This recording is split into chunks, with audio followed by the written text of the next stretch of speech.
Integral में अब आपका शुरू होता है डेफिनेट इंटीग्रल, यानी जिसमें हमें कांस्टेंट नहीं ऐड करना पड़ेगा। अब तक आपने पढ़े हैं इनडेफिनेट इंटीग्रल। कैसे कि आप किसी भी फंक्शन का इंटीग्रल कर रहे हैं तो इसका इंटीग्रल मान लिया इस फंक्शन का इंटीग्रल हो जाता है कैपिटल एफ एक्स, तो आप इसमें प्लस सी करते हैं।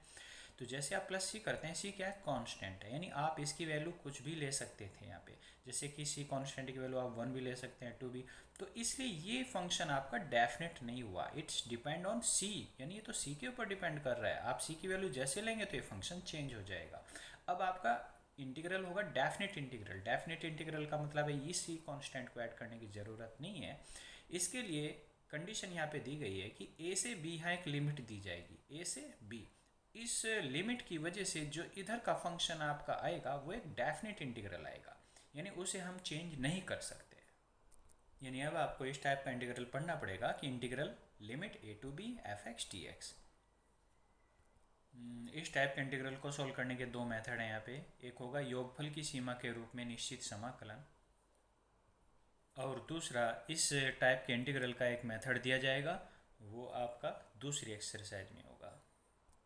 तो पहले आप एक्सरसाइज योगफल की सीमा के रूप में निश्चित समाकलन के लिए आप फॉर्मूला समझ लीजिएगा। यहाँ दो फॉर्मूले दिए गए हैं, इनमें से हम कोई सा भी फॉर्मूला यूज कर सकते हैं। A to B F x T x limit H tend to zero h bracket f a plus h plus f a plus n minus one h. दूसरा formula a to B F x T x is equal to b minus a limit N tends to infinity 1/n f a plus h से लेके वही f a plus n minus one h. यहाँ limit H tend to zero लेना है तो आपका ये formula use होना है। Limit N tends to infinitive है तो उसके लिए आपको ये फॉर्मूला लगाना है। ये समझ लीजिएगा एच एन क्या है। ये आपकी ए है लिमिट, लोअर लिमिट बोली जाती है, ये आपकी अपर लिमिट बोली जाती है। तो जो बी है वो किसके इक्वल होगा? ए प्लस एन एच के।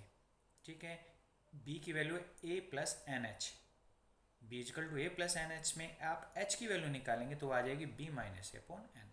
यहाँ पे हमें पता है एन नीचे है, एन को यदि इन्फिनेटिव पुट कर लें, यहाँ पे आप अनंत पुट करोगे तो ये पूरी वैल्यू क्या हो जाएगी? जीरो, क्योंकि नीचे अनंत होता है तो ये पूरी वैल्यू जीरो बन जाएगी, तो एच की वैल्यू जीरो बन जाएगी।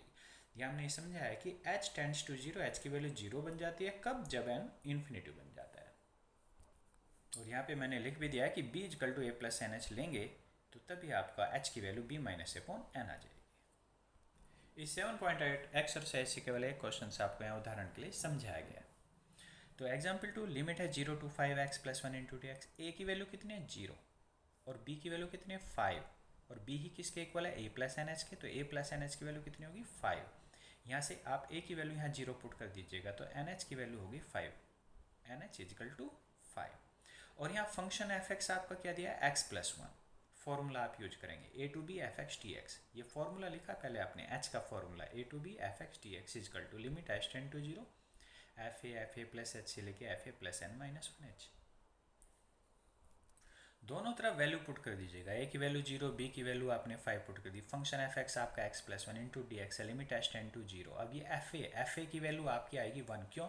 क्योंकि एफ एक्स से आएगा ये।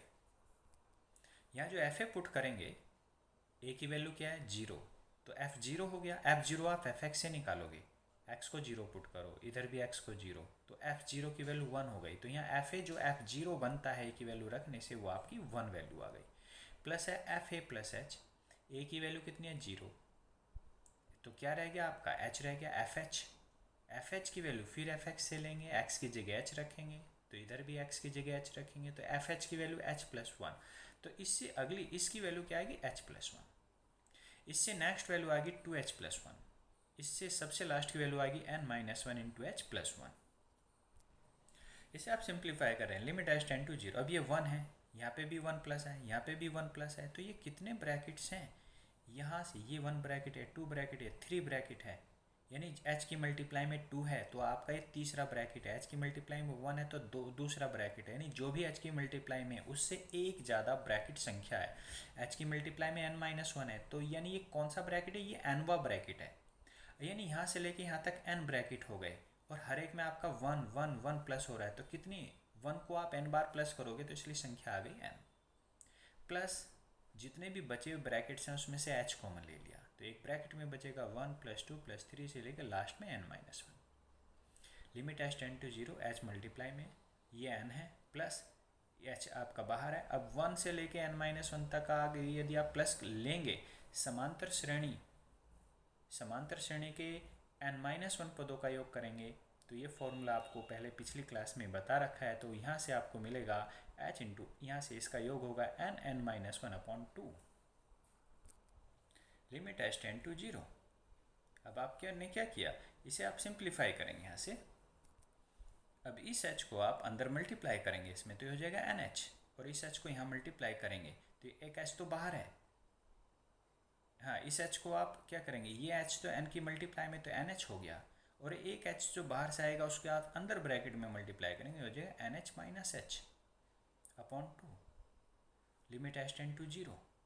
NH की वैल्यू 5 है, क्यों?